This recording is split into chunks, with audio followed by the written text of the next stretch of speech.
People ask me a lot where I learned to work on cars from, or where I got my interest from. I really don't know. My dad was in construction. He could teach me how to build a house or wire it, do plumbing. He can do about anything on a house.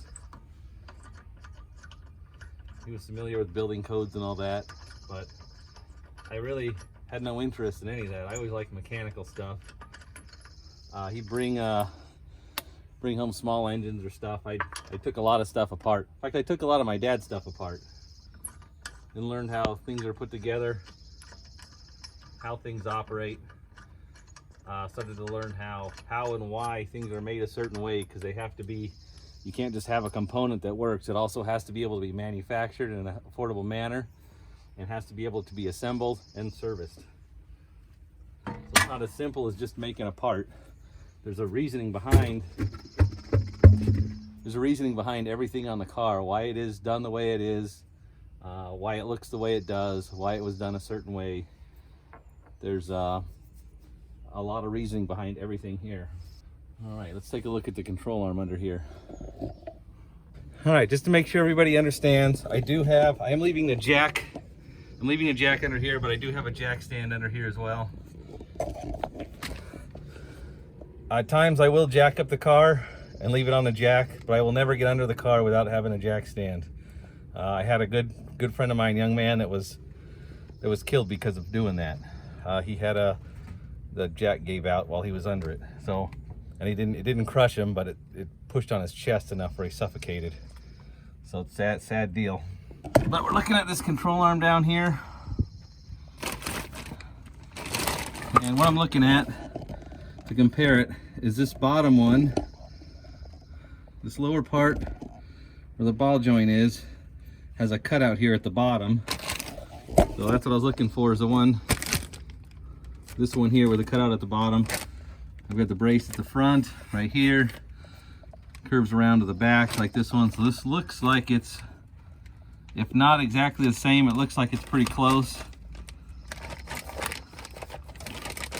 I'm looking at all the holes in here. I think even all the holes in stamping match up from the new one to the old one. So next step's going to be to pull this one out.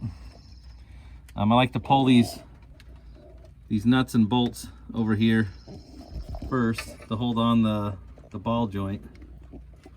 So we'll get these out. Probably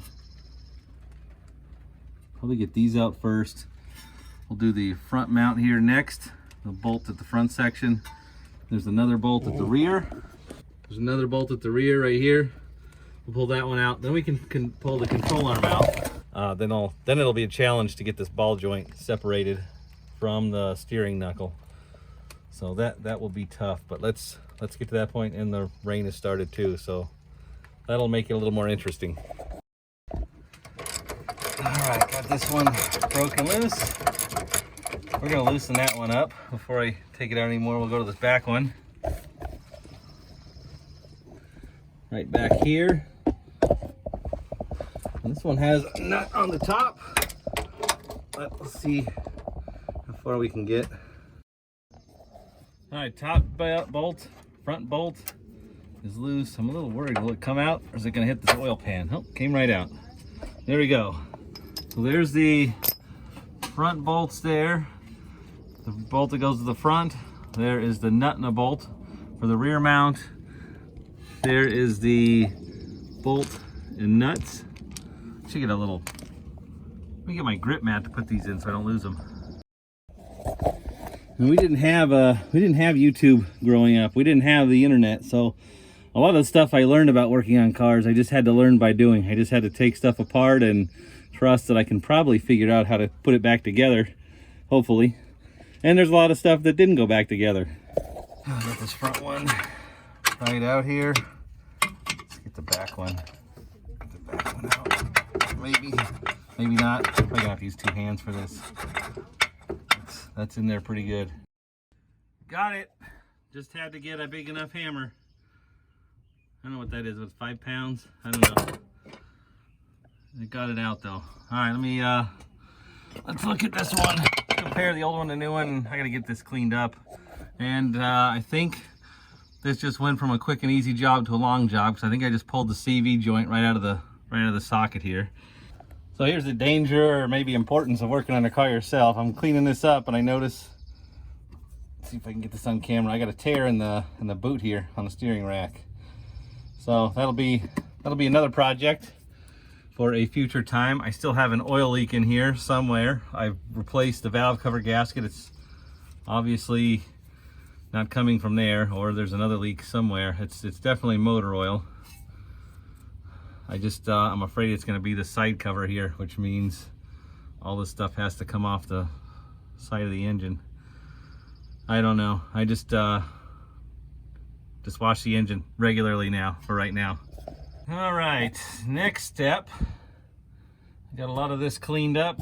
The next step's going to be getting this old ball joint out, and you can see, maybe, this is pretty loose. This should be really hard to pivot, but that's worn out.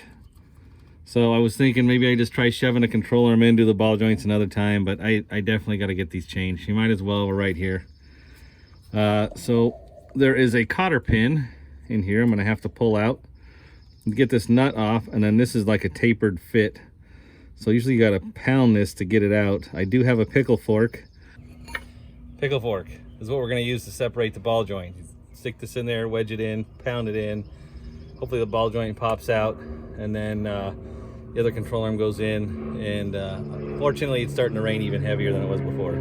Pickle fork I had was too small. This distance right here would go all the way in and wouldn't pop the ball joint. So instead what I did is wedge it in between the castellated nut and the drive shaft here, and the drive axle. And another thing is, while I was pounding on it, the CV joint went back together. Popped right in, went back together. So there's one less repair I got to do now. This might be a quicker job than Now looking at this ball joint, you can see what happens using the pickle fork on it. It tears the rubber boot on it, which then allows the grease to escape and the water to get in.